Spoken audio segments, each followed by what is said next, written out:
Assalamualaikum warahmatullahi wabarakatuh.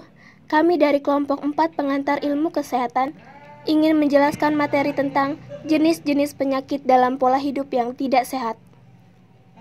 Sebelum kami mempresentasikan hasil kerja kelompok kami akan memperkenalkan diri terlebih dahulu.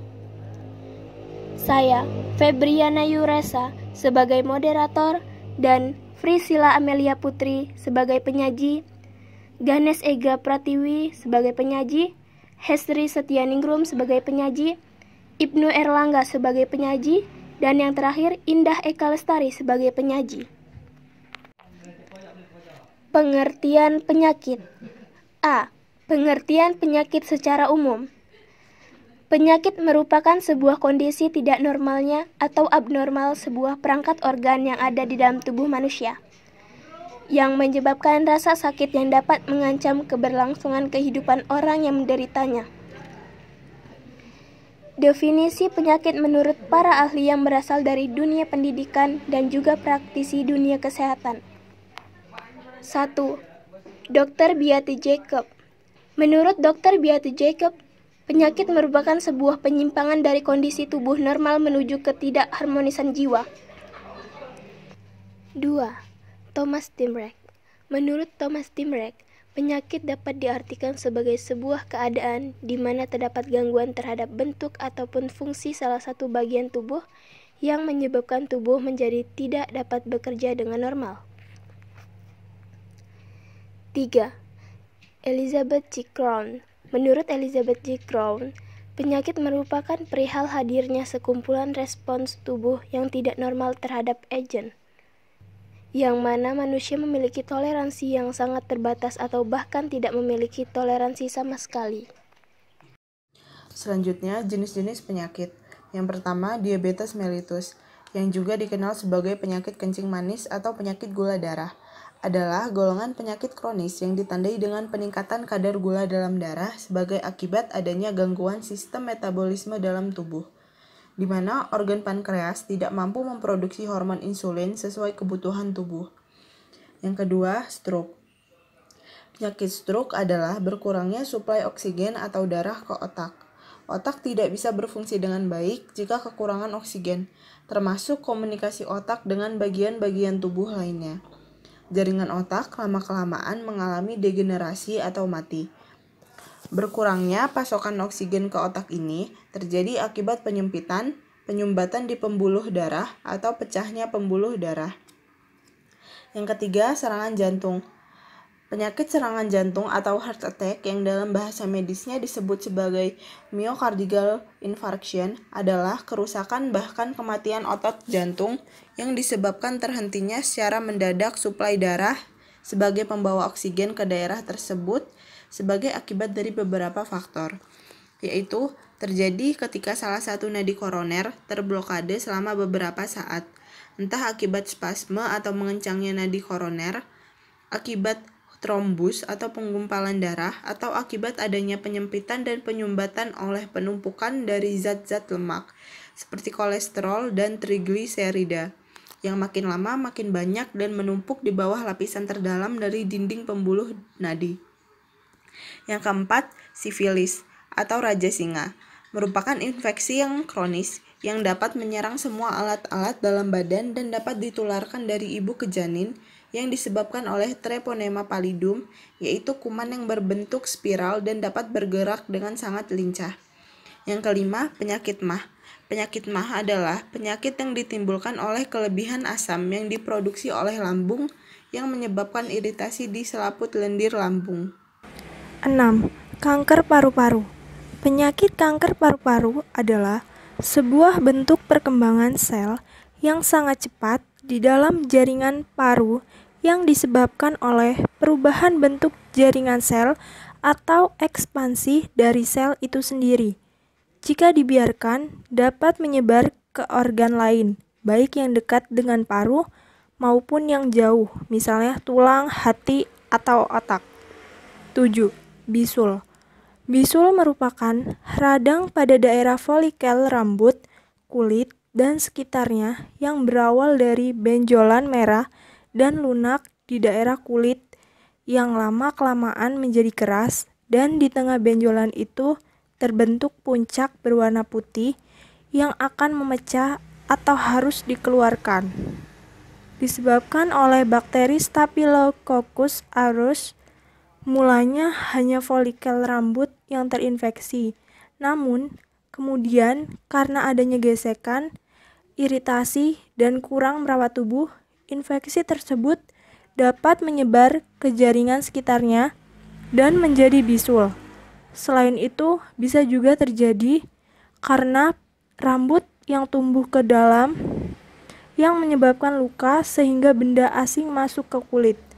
8. AIDS. AIDS atau sindrom kurang daya tahan penyakit adalah penyakit yang disebabkan oleh sejenis virus yang dikenali sebagai HIV, yang menyebabkan kegagalan sistem imun tubuh atau melumpuhkan kemampuan tubuh untuk melawan penyakit. Ini dikarenakan kuman HIV telah memusnahkan sel T CD4+ yang bertanggung jawab melawan penyakit yang disebabkan oleh kuman bakteria, virus, dan lain-lain. 9. Hipertensi. Penyakit darah tinggi atau hypertension adalah suatu keadaan di mana seseorang mengalami peningkatan tekanan darah di atas normal, yang ditunjukkan oleh angka sistolik bagian atas dan angka bawah diastolik pada pemeriksaan tensi darah menggunakan alat pengukur tekanan darah baik yang berupa cuff air raksa, sphygmomanometer, atau alat digital lainnya. 10. Malaria. Penyakit malaria adalah penyakit infeksi yang disebabkan oleh protozoa parasit yang merupakan golongan Plasmodium, di mana proses penularannya melalui gigitan nyamuk Anopheles. 11. Panu. Panu pityriasis versicolor ditunjukkan dengan warna pada kulit. Warnanya bervariasi, dari putih hingga coklat kehitaman dengan batas yang sangat tegas dibandingkan warna kulit di sekitarnya. Bila kulit yang terkena panu tersebut dikerok, maka akan keluar serpihan-serpihan keputihan. Panu sering muncul di punggung atau leher belakang. 11. Kolera. Penyakit kolera atau cholera adalah penyakit infeksi saluran usus bersifat akut yang disebabkan oleh bakteri Vibrio cholerae. Bakteri ini masuk ke dalam tubuh seseorang melalui makanan atau minuman yang terkontaminasi. 13. Flu. Flu adalah penyakit virus yang sangat menular dan sangat umum yang disebarkan oleh batuk dan bersin. Flu disebabkan oleh kelompok yang berbeda dari virus dan gejala cenderung lebih parah dan berlangsung lebih lama. Flu menyebabkan suhu mendadak tinggi, sakit kepala, kelelahan, dan sakit tenggorokan, merasa mual, batuk, dan kehilangan nafsu makan. 14. Disentri. Disentri berasal dari bahasa Yunani yaitu dies, gangguan, dan enteron, usus, yang berarti radang usus yang menimbulkan gejala meluas, tinja lendir bercampur darah. 15. Demam berdarah dengue, DBD. Penyakit demam berdarah dengue, DBD, bahasa medisnya disebut dengan dengue hemorrhagic fever, DHF. Adalah penyakit yang disebabkan oleh virus dengue yang ditularkan melalui gigitan nyamuk Aedes aegypti dan Aedes albopictus, yang mana menyebabkan gangguan pada pembuluh darah kapiler dan pada sistem pembekuan darah, sehingga mengakibatkan perdarahan. Asam urat. Penyakit asam urat yang juga sering diderita para manula. Artritis gout, radang sendi asam urat, adalah peradangan sendi akut yang disebabkan oleh pengendapan kristal asam urat dalam rongga sendi. Penyebab terjadinya penyakit akibat pola hidup yang tidak sehat diantaranya yaitu 1.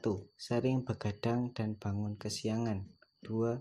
Jarang berolahraga. 3. Melewati waktu makan tidak teratur. 4. Sering makan dan minum instan. 5. Kurang minum air putih. 6. Membuang sampah sembarangan.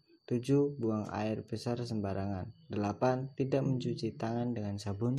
9. Membuang limbah cair sembarangan.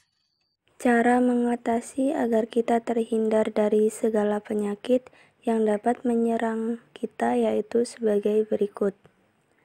1. Perbanyak mengonsumsi air putih. 2. Tidur dan beristirahat yang cukup. 3. Meditasi. 4. Berolahraga teratur.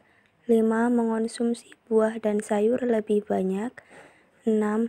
Memiliki buah dan sayur yang berwarna cerah sebagai antioksidan. 7. Mengurangi atau menghindari makanan dan minuman yang instan. 8. Mengurangi mengonsumsi soda dan kafein. 9. Menghindari minuman beralkohol. 10. Tidak membuang sampah sembarangan. 11. Mencuci tangan dengan sabun. 12. Tidak membuang limbah cair sembarangan. Baik, sekian dari kelompok kami. Kurang lebihnya kami mohon maaf. Wabillahi taufik wal hidayah. Wassalamualaikum warahmatullahi wabarakatuh.